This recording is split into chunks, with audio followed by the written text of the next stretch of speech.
Okay, now we heard in the first session about great advances in medicine. Now, I think it's time for advance in climate science. And the idea that scientific evidence is consensus, i.e. consensus is scientific evidence, is absurd. I mean, you know, this is what the Pope said to Galileo. Look, we know, go to hell. Well, in fact, he was shown the instruments of torture. And the Spanish Inquisition was no help either. And I've noticed in the first presentations, there is great advances going on, but application is far behind. And that covers almost all scientific advance. And you people, many of whom I believe are young, but I can't see through the dark, you know, it's a question of world organisation, which means good ideas are going to be implemented or not, which is where you're going to come in. Now, can we look at slide number 1? Oh, I pressed, don't I? Okay, there we are. So what's it all about? It's the economy. And I'll have to skate over these because I've got a lot of things to cover. Various weather events will change energy prices, which is of great importance to the economy.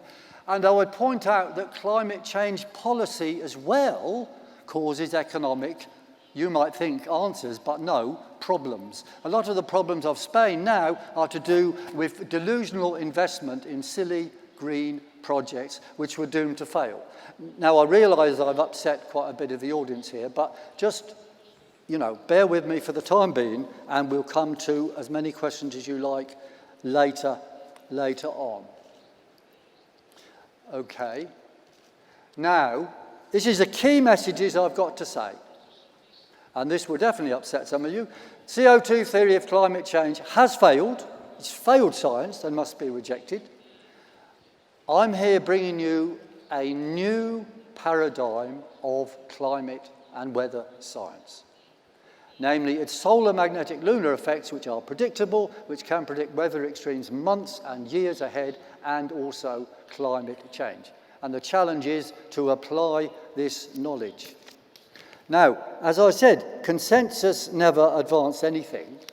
If you think about it, no scientific advance equaled consensus. No, not at all. Scientific breakthroughs are breaking through consensus. So to rely on consensus as justification, as the first speaker just now did, is, I have to say, silly. Okay.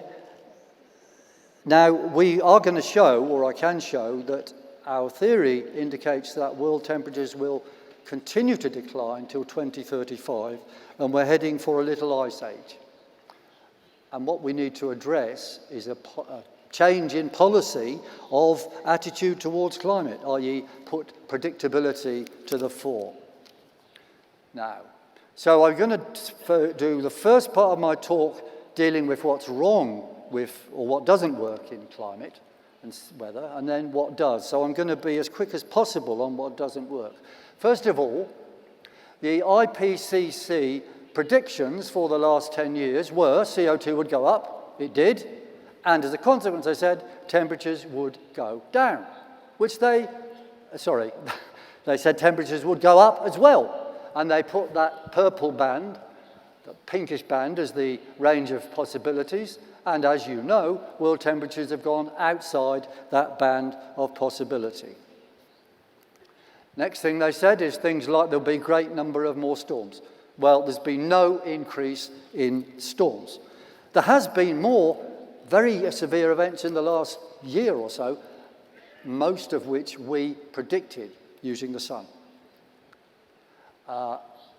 Next one, there we are. I'll go to the next one. Right. Sea level rise. First of all, you've got to understand that sea level has always been rising since the last ice age. The bottom of the ocean is still warming up. The question is, has the rate of rise changed due to more CO2?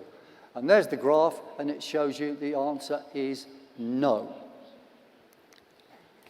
Now, Al Gore, he said, look at the graphs. CO2 and world temperatures move together. And his advisors indeed advised him this. Or perhaps he asked his advisors to advise him this, I don't know. But anyway, there we have it. They move together, yes. But when you look at the details, you see what's actually happening. world temperatures, i.e. the ocean temperatures, drive CO2 changes, i.e. CO2 rises follow increases in world temperatures, because a warmer ocean won't absorb so much CO2. In fact, it chucks it out, takes a lot of time because of ocean circulation, and so forth. And the next graph shows that. Now, time is going the opposite direction on this one, and you can see, I don't have one of those magic pointers, actually. But of course, I can't point at, no, I couldn't do it anyway. Okay, anyway, you understand, you can see the top graph is average temperatures going from right to left, and the next one down is CO2. So there's a lag. CO2 levels, after, it's a slow process, but they're driven by temperatures. Now, what about long-term history? Billions, hundreds of millions of years. Is there any relationship between CO2 and temperatures? The answer is no. Here's the graph, and this is a generally accepted graph. I think these guys here will agree. And they say, well, it was warmer in, 3 or 4 million years ago, which is still in the green section there. Because again, time goes backwards on this one. It goes forwards. The green section is the most recent, okay? And the 3 or 4 million years ago is about the middle of that green, or in the hump. Now, the top part of that graph is average global temperatures. So it's much warmer then, okay? And you look in the past, there was various fluctuations, but in some of them, a lot of them, CO2 goes up when temperatures go down, and so on, okay? No relationship. But you might ask, well, why was it so warm 3 or 4 million years ago? Well, I'll tell you why it was so warm. There was twice as much atmosphere. Now, the atmosphere is full of stuff. It's not just CO2, water vapor, smoke particles, aerosols. All of them mean that it's the upper atmosphere which counts for interchange with space. Now, if there's twice as much atmosphere, you can work it out. The thickness of the atmosphere, twice as much weight in the atmosphere, goes up by a third. That means that the effective distance a molecule has to fall from the top to the bottom, which is something equivalent to its warming, will increase by a third. So the warming would, instead of being 33 degrees, is going to be 10 degrees more. Look at the picture.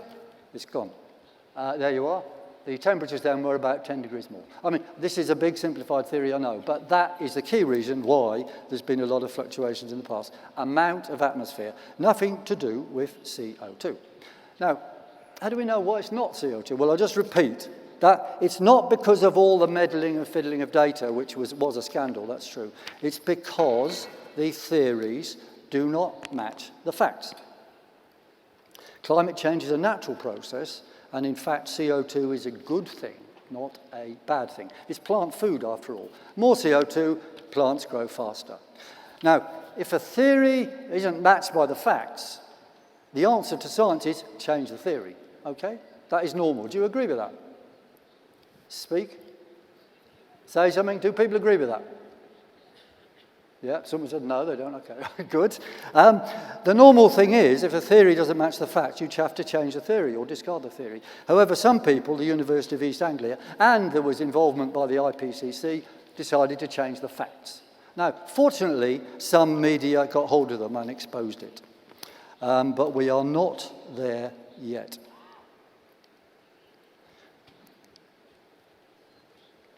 Now, you might say, well, why? If this is all, if it's such nonsense, why is it still holding sway? Well, the answer is the same as the problem faced by Galileo or Harrison when he was measuring longitude and so on, is there are interest groups and you have to just follow the money. And one of the biggest interest groups, despite public claims, the biggest interest groups backing this, what I will call CO2 delusionism, is the oil companies. They love price rises. They don't want to go them completely through the roof, no, but just, 30%, 40%, 50% price rises. They like them because it increases the value of all their assets underground, their shale oil and so forth. They've got stuff worth trillions, which before was worth nothing. So, and they do not like me.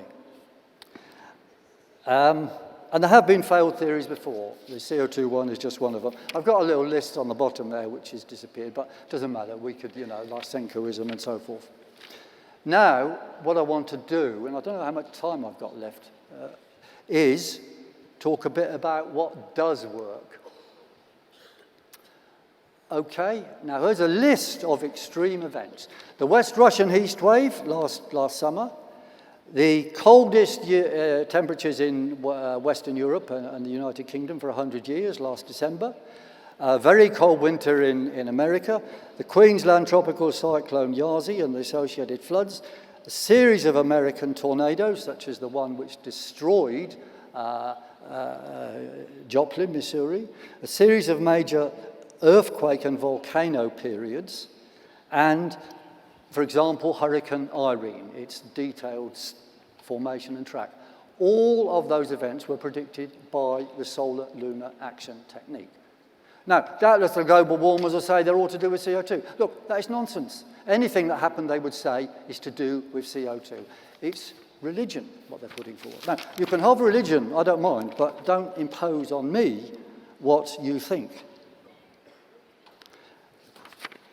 Okay. But what actually does cause all this stuff? How do we get to know about it? I've got to speed up. The basic thing is shifts in the jet stream. Okay. We can predict changes in the jet stream, which is the track of low-pressure systems around the world. And here's an example of a jet stream, and you could click on it and find out how it moves. But it's what happened on August the 15th, and it suddenly moved towards St. Petersburg, Russia, and that was heralded the end of their hot spell, and we predicted that date. Here's a graph showing historical, over many thousands of years, relationship between particles from the sun and world temperatures. There's a close relationship. Okay? Now, does anyone here remember Fourier analysis? You could put up your hand in the dark if you do. I see somebody, but they might be just waving. Okay. Anyway, this shows you what is the main fluctuations in data. Okay. Now, the top graph shows you the most important variation in geomagnetic activity, which is about particles from the sun, is the 11-year, or thereabouts, solar signal, solar activity. The most important variation in world temperatures is shown by the bottom graph, the peak, biggest peak in the bottom graph, which is about 22 years, which is the magnetic cycle of the sun, because the sun changes its magnetic field every 11 years. Okay? That is the main signature in world temperatures. The reason being it's the charged particles connecting with the Earth through the magnetic fields, which are causing shifts in the jet stream and so forth. And when you bring the moon into this, you can see, and here's a graph of America, because if it doesn't happen in America, it doesn't happen anywhere, there is a 60-year modulation of this. Okay? Now, you can understand 60 years. It's in fact to do with the beats between the rotation of the plane of the moon's orbit and its interruption with the solar wind. So it goes one circle in 18 years, so it's 3 years behind each time. And after 3 of those cycles, it's going to be 9 years behind, which is half of one of these nodal crossing periods, which the lunar nodes are going for or against the sun. So we won't go into the details, but you can work out the beat period. It's about 60 years. And there we have it. And there we have the same beat period in the Tibetan plateau. So those people that go to Tibet and say it's all man-made, that's nonsense. It's here, a graph showing you it goes in 60-year cycles. Here we have another one. Big events in America. Sorry, here we are. There was a lot of tornadoes, very damaging ones also about 60 years ago, but probably more significantly, there was also very big Mississippi floods 60 years ago or so, as there were now. There's a whole lot of things which cover these rough 60-year cycles. And those of you that like, theories of beats in music will understand this, that there's the formula which gives us 58 years or thereabouts, okay? So it's explicable, okay? And you can see it in more detail in the world temperature data and where the moon has to be. But basically, if you've got an odd sunspot cycle peak and lunar eclipses in early December, you will be near a peak of world temperatures. Okay, in questions we can go through that. How many minutes have I got? 5. Oh dear, okay. So there we are. There's a rough formulation. What happens to the world is a product of solar activity, magnetic links, and lunar modulation. And I'll just draw your attention to, if you work things out, it means 132 years ago, there may have been similar certain seasons. And indeed, in England, we had floods in 1875, 1876, 1877 and 1879, in the Mister year. In the United Kingdom, we had floods in 2007, 2008, Mister year, and 2009, yes. Yeah, that's right. Sorry, no, we haven't missed a year. Yes, we've had those 3 years, and then we had another one as well, which was also predicted. So there is a 132-year signal. It's also the case of specific events, that there were heat waves in Russia then, and also there were those big floods in Spain, in Bangladesh, Pakistan, West Pakistan, 132 or so years ago. Here's pictures of the floods we predicted and the Met Office did not predict.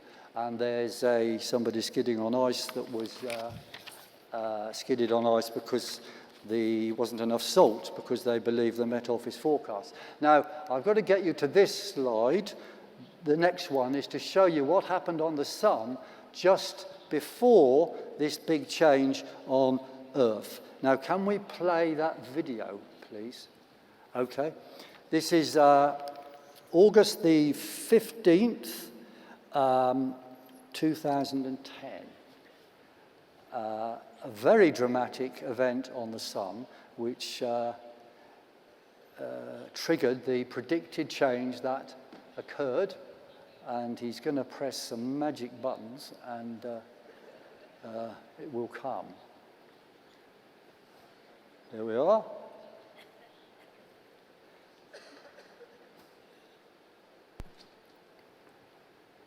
Here we are. That is a pair of sunspots. A very unusual pair of sunspots, very active, still warming up. There's meant to be music, but maybe we don't get that, doesn't matter. Sunspots 1093 and 1099, they erupted, and we're going to watch as the Solar Dynamics Observatory. There you are. See that spurt coming out of the sun? Now they do it again in colour. Look at that. Zoom. Is that it? Might be. Seems to have got stuck. Anyway, there we are. That was a bit quick, you agree. But that stuff that came out, some of it was travelling at half the speed of light. Oh, there we are. There we are, more detail. That started affecting the Earth about, 15 minutes later, in fact, but it started affecting the jet stream 12 hours later. And can we just move to the next one, because I don't have much time. There we are. I think it goes in a loop unless we stop it. Can I just move to the next slide? No. Yes? No. Okay. Well, that burst of energy from the sun hit the Earth, shifted the jet stream, and there we are. No, that's very good. There we are. Oh. Well, okay, you'll have to. It's the other picture before. It shifted the jet stream, caused the St. Petersburg thunderstorms, and the ending of the floods in Pakistan, because the whole jet stream pattern changed. Okay. Now we better skim through a few things quickly before I'm going to give you some extreme weather event forecasts around the world. This is the very cold winter. Not moving. Is that meant to pick up? It's not moving forward. Hello? Next slide, please. Oh, yeah. Oh, too fast. Okay. Anyway, I'll do these quickly. There we are. Very cold winter, December, Britain. Blizzards, and then a big tropical storm, Yazzie, hitting Queensland. Then the same thing happened again 14 days later. Again, we predicted it. And here we have your favourite royal couple. driving through beautiful weather, which we predicted, and the Met Office said it was going to rain. And that was, we said that 28 days ahead, and they were still wrong 2 days ahead.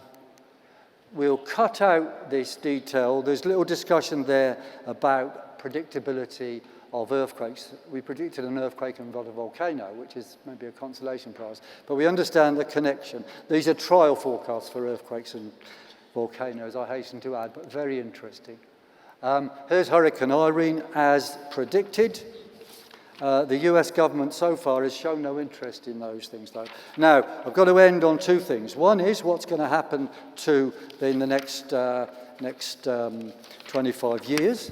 And you can see here, looking at the one at the top graph is a solar activity graph and a projection. The bottom one is world temperatures. And you see there's a bottom bit, which is around 2035.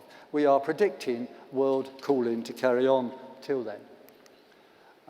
It's going to be an ice age as well, but that is not next week or next month, or it's like 1,000 years' time. We can show detailed arguments what's wrong, and I just want to now give some forecasts for the next few months or so. You write these down, but they'll be recorded, obviously. First of all, the United Kingdom and Western Europe, and including Spain, are going to see an exceptionally cold period, a long period, much, much colder than normal. Could even be as cold as last year, between around the 27th of November and the 28th of December. Okay? Very, very cold. And there'll be huge snowfalls around the 2nd and 14th of December in a number of places, which we'll predict in detail later.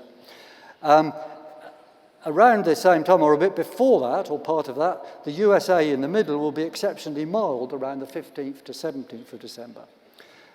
And then the 31st of December into January, Canada and North USA will have exceptional, very exceptional cold.